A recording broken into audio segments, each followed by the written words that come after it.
Everyone, सो हम बात कर रहे थे नैनो टेक्नोलॉजी के कुछ इंपॉर्टेंट क्वेश्चंस के बारे में।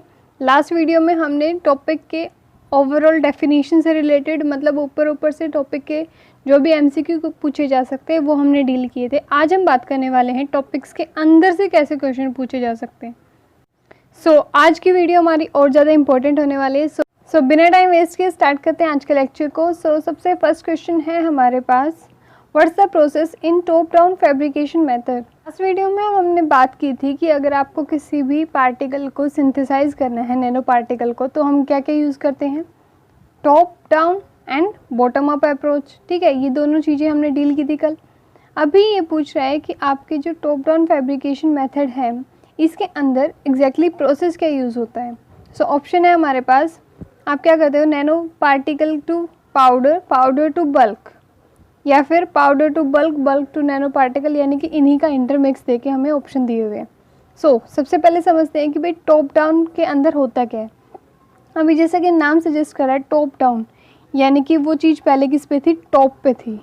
अब टॉप पे कोई भी चीज़ होगी, इसका मतलब वो क्या होगी, ज़्यादा पावर रखेगी। इसका मतलब जो आपका पार्टिकल था पहले वो क्या होगा, बड़ा होगा, बल्क जिसको हम बोल सकते हैं। ठीक है, फिर उसको आप क्या कर रहे हो, डाउन लेके आ रहे हो, यानी कि उसकी पावर को क्या कर रहे हो, कम कर रहे हो। तो इसका मतलब बल्क से आप उसको और छोटा बनाओगे, उसके बाद उसको और छोटा बनाओगे। ठीक है, तो कुछ इस तरीके का प्रोसेस चलता है हमारा टॉप डाउन के अंदर। अब अगर हम बात करें बॉटम अप के ऊपर, तो बॉटम अप के ऊपर उल्टा होता है कि आपकी पहले तो पावर उसकी कम है, बॉटम लेवल पे है, वही सबसे डाउन पावर है, उसके बाद और बड़ी आपने दी, आप बॉटम को क्या कर रहे हो, अप कर रहे हो, उसको ज़्यादा पावर दे रहे हो, उसके बाद और ज़्यादा। ये दोनों एक दूसरे के क्या चलते हैं, उल्टे चलते हैं। अभी एग्जैक्टली हम जैसे देख पा रहे हैं गिवन ऑप्शंस के अंदर हमारी 3 फॉर्म दे रखी हैं, bulk, powder and nano particle. तो इसका मतलब सबसे ज़्यादा पावर किसके अंदर है, बल्क के अंदर की भी आपका पर्टिकुलर जो भी मैटर है, ठीक है, वो पूरा बल्क साइज़ में है, बड़े साइज़ में है। पाउडर यानी कि उसकी और छोटी फॉर्म, एंड नैनो पार्टिकल तो आप बना ही रहे हो, तो द स्मॉलेस्ट फॉर्म है। तो इसका मतलब टॉप डाउन के अंदर हमारा जो ऑप्शन रहने वाला है वो क्या रहने वाला है, सी। आप पहले बल्क था, उसके बाद पाउडर में कन्वर्ट करोगे, उसके बाद क्या करोगे, नैनो पार्टिकल में। ठीक है, अभी यहीं पे अगर क्वेश्चन पूछा जाए बॉटम अप के लिए, तो बॉटम अप के लिए हम क्या करते हैं, हम एटम्स को कंबाइन करते हैं। ये जैसे ये हमारे एटम है, तो इनको आप कंबाइन करके क्या बनाओगे, बल्क की जगह पे यहाँ पे हमारा क्या बनेगा, नैनो पार्टिकल। एक चीज़ का ध्यान रखना है, चाहे आपकी टॉप डाउन हो या बॉटम अप, दोनों ही प्रोसेस किसके लिए हैं, नैनो पार्टिकल बनाने के लिए। टॉप डाउन के अंदर क्या करते हैं, बड़े साइज़ की चीज़ को हम छोटा करके नैनो पार्टिकल बनाते हैं, लास्ट में बनेगा नैनो पार्टिकल। और बॉटम अप के अंदर हम छोटे छोटे, यानी कि कंप्लीट आप एटम को ही उठा लेते हो, इलेक्ट्रॉन, प्रोटॉन, एटम, इनको उठा के आप क्या बना रहे हो, नैनो पार्टिकल। ठीक है, ये हमें क्लियर हो गया कि इन दोनों प्रोसेस में होता क्या है। आगे बढ़ते हैं। ओके, सो नेक्स्ट क्वेश्चन है हमारे पास, question number 2, which of the following is an example of bottom up approach. Bottom up approach के लिए इनमें से कौन सा मेथड आप यूज़ करते हो, कौन सा एग्जाम्पल है। तो बॉटम अप के लिए हम यूज़ करते हैं एट्रीशन को, जबकि जो ये तीनों मेथड हैं, कोलोइडल डिस्पर्जन, मिलिंग, ईचिंग, ये सब किसके मेथड हैं, ये सारे के सारे मेथड है टॉप के लिए। जब आप टॉप डाउन अप्रोच लगाते हो तो इनमें से कोई भी मेथड आप यूज़ कर सकते हो, लेकिन बॉटम अप के लिए क्या यूज़ करते हो, एट्रीशन। ठीक है, तो ये मेथड्स अलग अलग देख लीजिए प्लीज़। ओके, बढ़ते हैं क्वेश्चन नंबर 3। क्वेश्चन नंबर 3 है, for milling operations which kind of environment is preferred. अब सबसे पहले बात, मिलिंग ऑपरेशन आपका किसके अंदर होगा, टॉप डाउन के अंदर। तो उसके लिए आपको कैसा एनवायरनमेंट चाहिए, भाई आपको एसिडिक मीडियम चाहिए, बेसिक चाहिए, एक्टिव चाहिए, इनर्ट चाहिए, कैसा चाहिए। तो एक इम्पॉर्टेंट बात, चाहे आप टॉप डाउन कर रहे हो या बॉटम अप कर रहे हो, ये दोनों प्रोसेस में अभी हमने देखा हम क्या करते हैं, पार्टिकल का साइज़ अलग अलग करके, चाहे आप छोटे से बड़ा कर रहे हो, बड़े से छोटा कर रहे हो, हमें सिर्फ क्या करना है, पार्टिकल को ब्रेक करना है, सिर्फ उसको तोड़ना है और कुछ भी नहीं करना। अब अगर वहाँ पे आपका मीडियम इफेक्ट डालेगा तो इसका मतलब आप एग्जैक्टली वो काम नहीं कर पाओगे। आपको कुछ ऐसा चाहिए जिसका बाहर वाली चीज़ों का कोई फ़र्क ही ना पड़े। ये आपने बल्क लिया है ना, तो सिर्फ आपके पास ये बल्क हो, उसको किसी तरीके से टुकड़ों में तोड़ना है बस। तो उसके लिए आपको चाहिए एक इनर्ट एटमॉस्फेयर, कि बाहर वाला जो भी एटमॉस्फेयर है उसको कोई भी इफेक्ट ना हो, ठीक है। सो हम लेंगे इनर्ट एटमॉस्फेयर, चाहे आप टॉप डाउन के लिए कोई भी प्रोसेस यूज़ करो, ठीक है। सो क्वेश्चन नंबर 3 का आंसर हमारा क्या हो जाएगा, डी इनर्ट। सो नेक्स्ट है हमारा क्वेश्चन नंबर 4। क्वेश्चन नंबर 4 में हमें बताना है कि आप मिलिंग प्रोसेस के लिए किस मेटल का यूज़ करते हो। सो हम यूज़ करते हैं हार्ड एंड ब्रिटल का। अब यहाँ पे हार्ड एंड ब्रिटल को हार्ड इसलिए ताकि वो उन पार्टिकल्स को, वो जो भी बल्क आप ले रहे हो उसको तोड़ पाए, ठीक है, इसके लिए वो हार्ड होने चाहिए। ब्रिटल क्यों, क्योंकि अगर आपका वो इलास्टिक होगा तो उसको ब्रेक करना ईजी नहीं रहेगा एज़ कम्पेयर टू ब्रिटल। अगर आपका ब्रिटल है मेटल तो ईजिली आपका पार्टिकल्स को क्या कर पाएगा, ब्रेक डाउन कर पाएगा। ओके, सो नेक्स्ट क्वेश्चन में हमें एक चार्ट दिया हुआ है।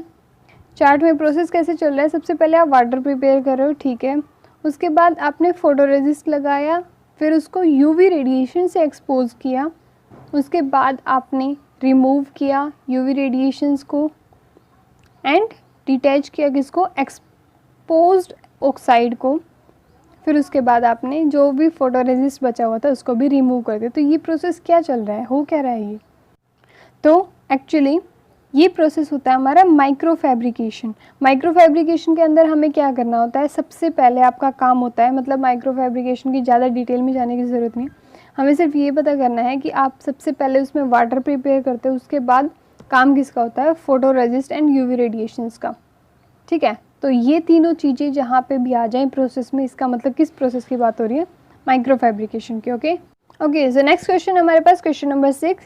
CVD स्टैंड्स फॉर, CVD की फुल फॉर्म क्या है, carbon vapour density, chemical vapour density, chemical vapour deposition या कार्बन वेपर डिपोजिशन, इनमें से क्या। तो एक्चुअली CVD हमारा मेथड होता है केमिकल वेपर डिपोजिशन का। इसको यूज़ भी किसके लिए करते हैं, अगर आपको हाई प्योरिटी या हाईली परफेक्ट अगर सॉलिड मटेरियल बनाना है तो उसके लिए हम यूज़ करते हैं केमिकल वेपर डिपोजिशन का, एंड जिसको शॉर्ट फॉर्म में क्या बोला जाता है, CVD, ठीक है। सो हमारा आंसर क्या हो जाएगा क्वेश्चन नंबर 6 का, C। ओके, सो नेक्स्ट है क्वेश्चन नंबर 7। क्वेश्चन नंबर 7 है photolithography is a type of patterning technique. क्या आपका यूज़ करके किसी भी इमेज को कैप्चर कर रहे हो ग्राफ पे, उस टेक्निक के लिए क्या वो पैटर्निंग टेक्निक है, वो पैटर्न क्रिएट करती है, ऐसी टेक्निक है। हमारी जो फोटोलिथोग्राफी है, हाँ जी इट्स ट्रू, वो हमारी एक पैटर्निंग टेक्निक है। एंड इवन बात की जाए तो ये प्रीडोमिनेंट पैटर्निंग टेक्निक है, बहुत ज़्यादा यूज़ की जाती है, बहुत डोमिनेट करती है ये टेक्निक, ठीक है। ओके, सो नेक्स्ट है question number 8। Chemical solution deposition is also known as.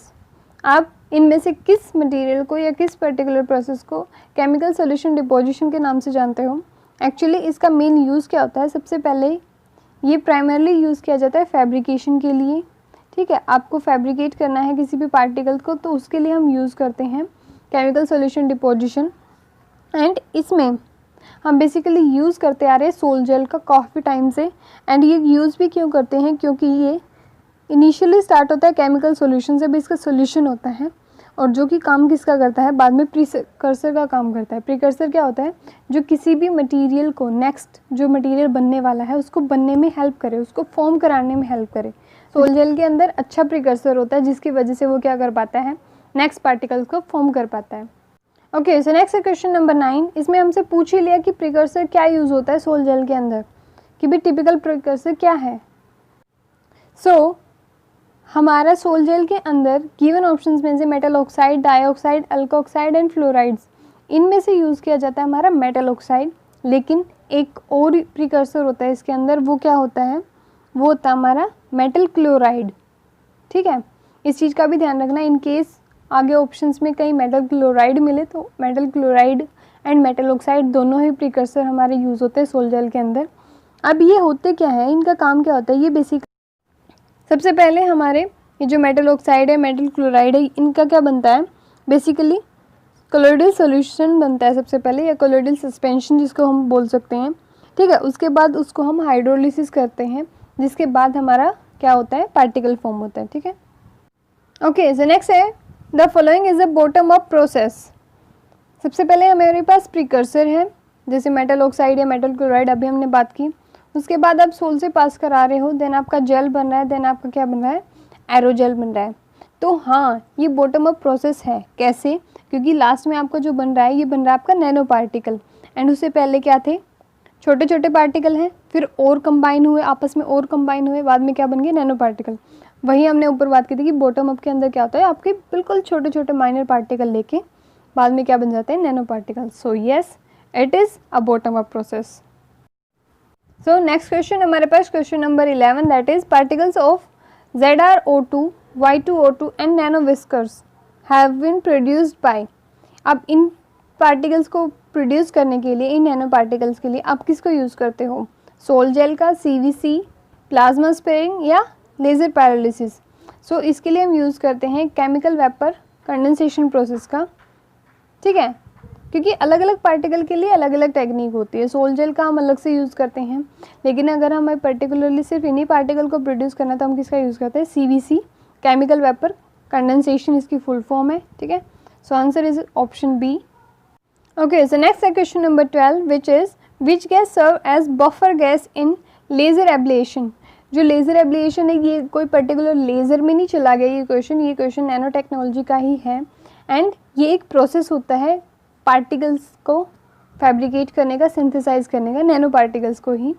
तो वहाँ पे हमसे पूछा गया है कि कौन सी गैस आपकी एज ए बफर गैस काम करती है। तो बफर गैस की तरह हमारी काम करती है हीलियम गैस।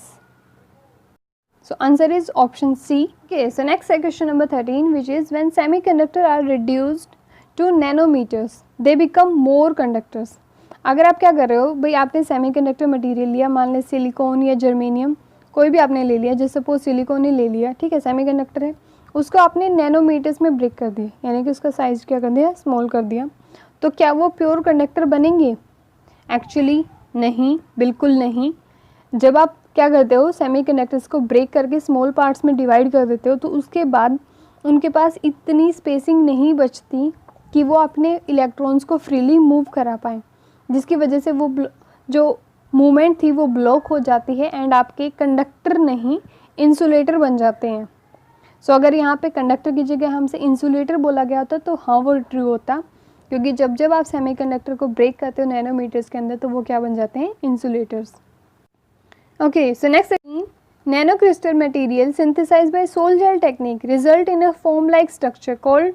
अभी ऊपर हमने ग्राफ देखा था, आपने क्या किया था, सोल जेल का यूज़ करके बाद में आपका क्या बन रहा है, जेल बन रहा है, देन एरोजेल बन रहा है। सेम क्वेश्चन हमसे अभी पूछा गया है, ठीक है।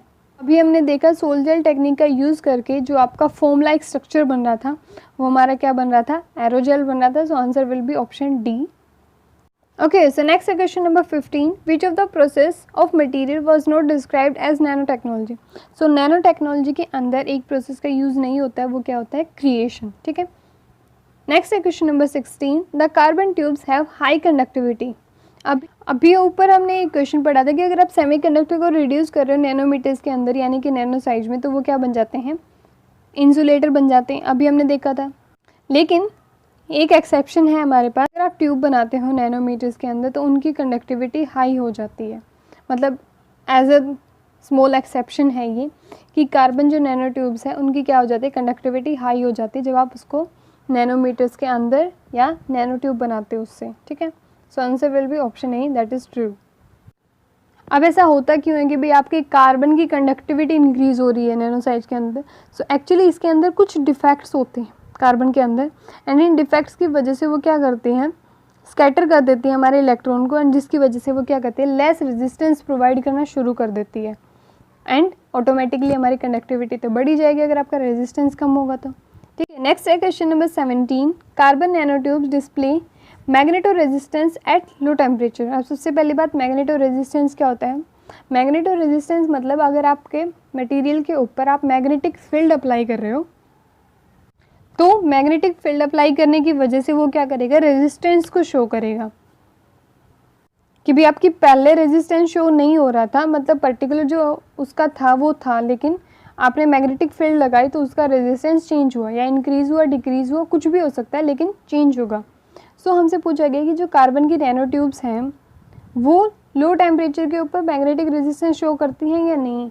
सो हाँ जी, वो भी शो करती हैं, एंड इवन वो शो करती हैं नेगेटिव मैग्नेटिक रेजिस्टेंस। नेगेटिव क्यों? जैसे आपका मैग्नेटिक फील्ड अप्लाई होती है, आपका रेजिस्टेंस क्या हो जाता है, कम हो जाता है, ठीक है। सो नेक्स्ट है question number 18, carbon nano tubes are pure transmitter of electromagnetic radiations due to, जो आपकी कार्बन की नैनो ट्यूब्स हैं वो पुअर ट्रांसमीटर होते हैं, भी आपकी ईएम रेडिएशंस को ट्रांसमिट नहीं कर पाती। किसकी वजह से, क्योंकि अभी हमने ऊपर देखा उसकी कंडक्टिविटी कैसी होती है, हाई होती है। So answer will be option A, that is high conductivity. Okay, next है question number 19, the 4 types of artificial nano materials are, कौन कौन से ऐसे 4 नैनो मटीरियल हैं जो कि आपके क्या हैं, आर्टिफिशियल हैं। सो एक्चुअली हमारे जो कार्बन बेस्ड मेटालिक कंपोजिट हमारे होते हैं नैनो मटेरियल, ये हमारे क्या होते हैं, आर्टिफिशियल। इनके अलावा जो नैनो मटेरियल्स होते हैं वो हमारे क्या होते हैं, नेचुरल नैनो मटेरियल्स। नेक्स्ट है question number 20, nano size polymers build from branch units are, जब भी आप किसी भी नैनो मटेरियल को सिंथेसाइज कर रहे हो पॉलीमर साइज को, तो उसकी ब्रांच यूनिट से क्या बनता है, तो जो हमारे डेंड्रीमर्स होते हैं वो बनते हैं एक्चुअली, जैसे डीएनए की ब्रांचेस होती हैं ना, इसी तरीके से इसकी भी ब्रांचेस होती हैं।